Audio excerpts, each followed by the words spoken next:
So, ayan, hello. Ngayon, pupuntahan natin yung bago kong kaibigan dito. Nakalala ko lang siya nung last 1 week. So, ngayon, sabi niya sa akin, iniimbita niya ako sa kanila na gusto nga daw niya akong makausap. Kaya, dadalawin natin siya para malaman natin kung anong kanyang hinaing. Kasi nga, wala siyang asawa.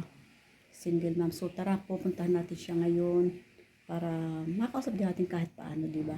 Baka gusto lang niyang meron siyang paghihingan ng sama ng loob, yung pagsasabihin ng kanyang mga problema, siguro wala siyang nakakausap. Baka nahihiya siya mag-share ng problema niya. Sa akin niya naisip. Kaya sabi ko, sige, pupuntahan kita. Kaya ngayon, tara, pupuntahan natin siya, si ate. Ako si Ruti Dalimbang. Nakikilala ko si bagong ko siyang kaibigan. Parang turing ko sa kanya, yung bago ko siya nakita, parang kapatid ko siya. Minsan sinasabi ko sa kanya ang problema ko, ah, kung saan ako humingi ng tulong. Pero ate, maiba ko, saan ba talaga yung probinsya nyo dati? Taga Sarangani. Sarangani. Tapos, paano kayo napunta nga pala dito? Parang recruiter siya, pumasok ko ng katulong. Okay. Tapos, nasaan na siya ngayon yung nag-ano sa inyo? Hindi ko alam kung saan na siya ngayon. Tapos na ano na kayo dito, kumbaga dito na kayo napadpad sa lugar na to. Doon ako nagpadpad sa sa Lipa muna. Oo. Kasi yun, agency. Ang sahod ko dati is 800. Grabe. Ilang taon na yung nakakalipas? Noong 1998. 1998, tapos 800. Sabagay nung time na yun, medyo mura-mura pa ang bilihin. Pero ngayon, hindi na uubra yung ganong sweldo, ano? Tapos ngayon, yung anak mo nga pala nasaan? Nabanggit mo nga pala sa akin nung nakaraan may anak ka. Yung anak ko, siya ang nagbabantay yung papa niya dito sa Laguna. Tapos, yung isa mo nabanggit na, di ba may anak na nag-aaral ka mo dito? Nasaan na siya ngayon? Nasa school pa. Nasa school. Ay, mabuti naman at nakakapag-aral siya, no? Ano ba pinagkukunan mo? Yung pagtitinda ng gulay. Mabuti naman at nakakasurvive ka o talagang pahirapan din, ano? Minsan, hirap na hirap talaga ako punta kung saan. Minsan, hindi ko alam kung saan ko kumuha ng puhunan.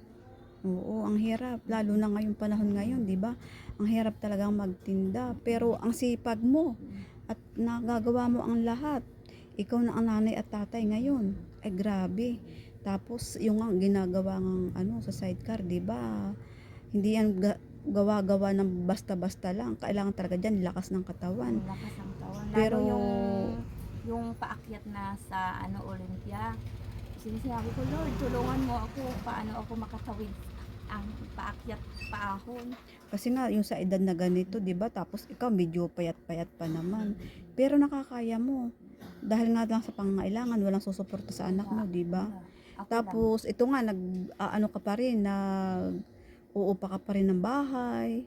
Minsan kasi friends, minsan 2 buwan di ako makabayad ng bahay. Sinasabi ko sa may-ari ng bahay, yung pangalan kasi ng bahay, si Cara, hindi, pwede ba sa sunod buwan ako magbayad? Kasi okay lang, nag-intindihan kita. Di ba? Mabuti, mabait sila, Salamat ako sa kanya. kasi mabait. Naintindihan niya ako.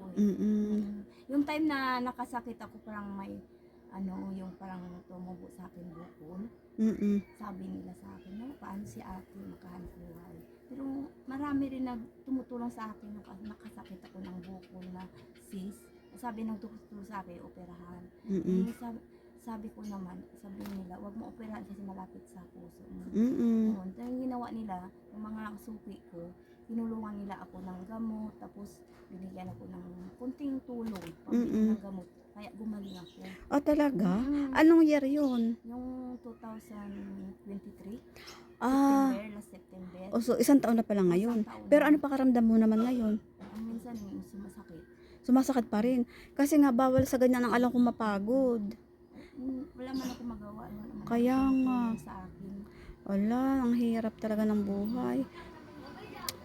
Kung pwede lang sana, kaya sana kung merong gustong tumulong kay ate, sana makatulong din tayo kahit paano, 'di ba? Kahit maliit lang na bagay dahil para yan sa kanya malaki na yan, 'di ba? Alam mo, bes, yung mga friends, yung mga damitong nakasabit, bigay to sa akin yung mga tao na suki ko na. Yung sa Talaga akin, ang sabi dami. sa akin, ibibenta mo, kahit paano pambili yung bigas. Oo nga, ano ba't ano mo yun sa labas kaya hangar-hanger? Naghangar-hanger ka diyan? Naghahanger ako minsan, napapagod ako pagdating kasi sa pagtitinda. Anong oras ako dumating minsan, alauna, Hindi, ganito na 12:07. lang. Picturean mo lahat, picturean, video, at tuturuan kita do sa ano mo, do sa cellphone mo kung paano i-post. Kahit murang Salamat nga ako hala. sa'yo kasi nakilala kita. Para matulungan kita baka yung mabibili, para pandagdag mo sa mga bilihin mo, pantustos mo sa anak mo sa pag-aaral, tapos umuo pa kayo ng bahay. At saka nga sabi mo nga, 'di ba may na ano ka, minsan sumasakit. Eh hindi bawal, hindi diyan pwede ang napapagod masyado. Kaya nga ngayon, Bawal. kaya ngayon, friends, hindi ako nagtinda kasi naramdaman ko ay Parang masakit. oo. Pahinga muna ako, mamaya hapon na lang ako magtinda. Oo, kaya nga kasi nga hindi pwede mapagod ng tuloy-tuloy. Kaya sige ha, sa susunod na ano ulit pagpunta ko sa iyo. Ah, may awa naman ng ating Ama sa taas. So-solve naman yan. O basta i-ready mo yung mga damit na pwede mong ibenta at ating i-online.